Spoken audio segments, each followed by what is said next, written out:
Imagine this. You're standing in a crowded marketplace in 17th century Japan.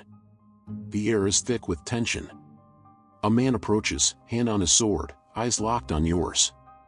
In a few seconds, steel will flash, and one of you will walk away. Your pulse quickens. The world slows down. The crowd fades. At this moment, one question decides your fate: can you remain calm when everything around you is chaos? This isn't just a test of skill. It's a test of philosophy, of the mind. And no one embodied this more than Miyamoto Musashi, the wandering samurai who fought more than 60 duels and never once tasted defeat. But Musashi's secret wasn't just in how he wielded a sword. His real power came from the way he wielded his mind.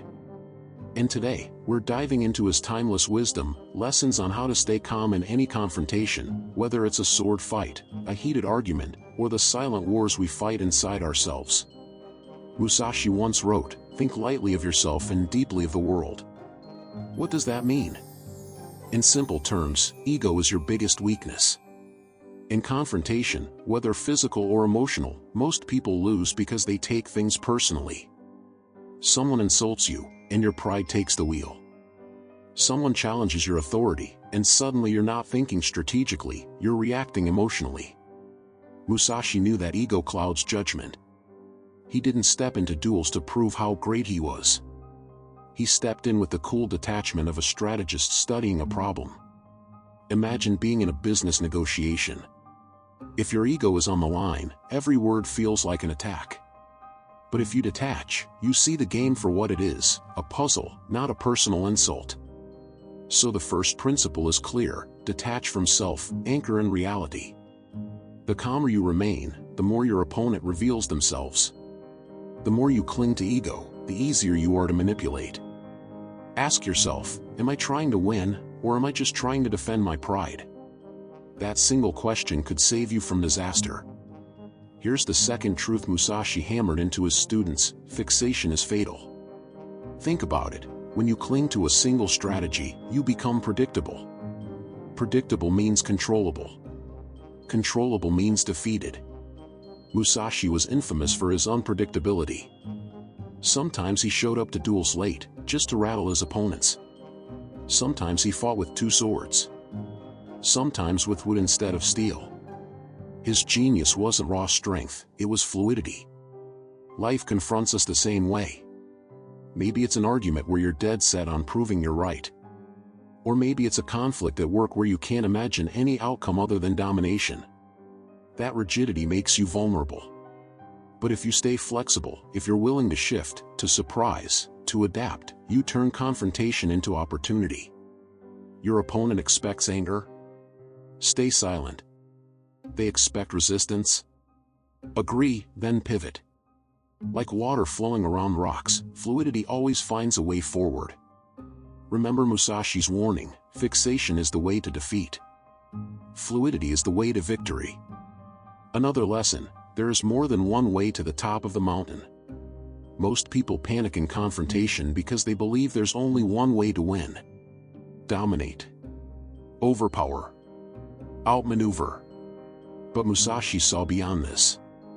He understood that sometimes the greatest victory is not engaging at all. Imagine a heated argument. Your opponent craves your reaction, your anger fuels their power.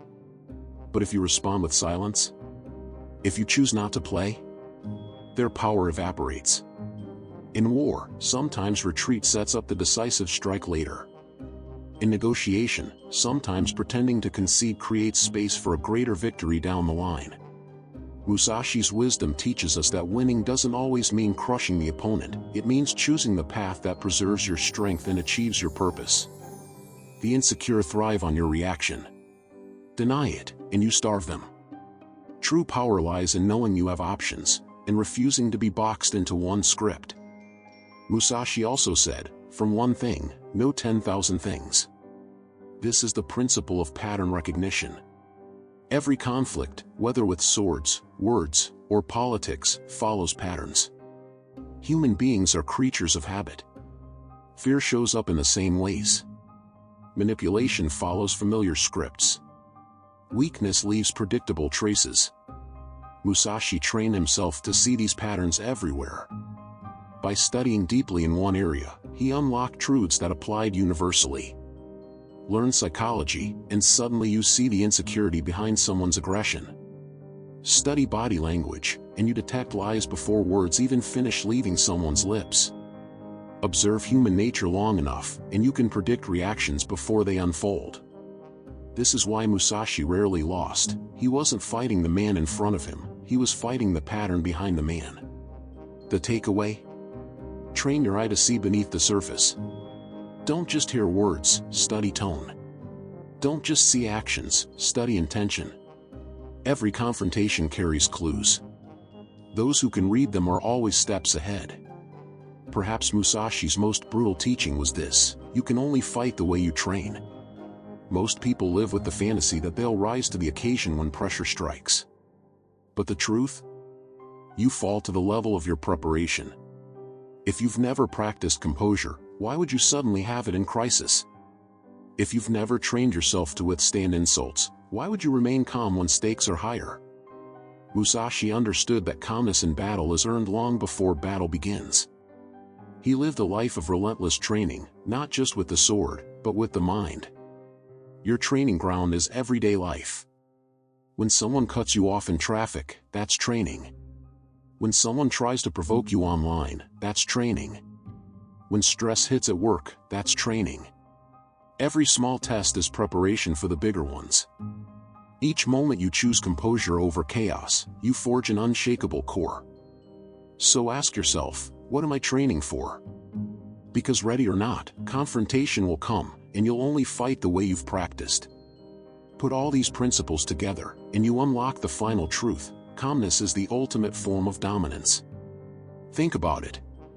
The world is full of reactors, people who lash out, lose control, and get manipulated by their own emotions. When you choose calm, you step outside that cycle. You gain clarity others don't have.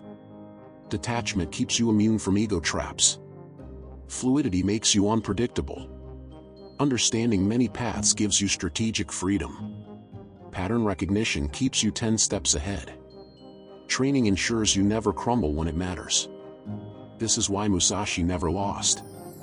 His sword was sharp, yes, but his mind was sharper. And in today's world, you don't need a blade to apply his wisdom. Whether it's business, relationships, politics, or inner battles, the calm strategist always wins. So the next time someone tries to provoke you, don't fall into the trap. Don't get angry. Don't rush. Don't let ego take the wheel. Instead, pause. Breathe. Smile even. Because the moment you remain calm, you've already shifted the battlefield in your favor. Musashi's lessons aren't about fighting others, they're about mastering yourself. And once you master yourself, no one else can control you. The world belongs to the calm. Be unreadable. Be flexible. Be prepared. And remember, in a world full of chaos, the one who stays calm always wins.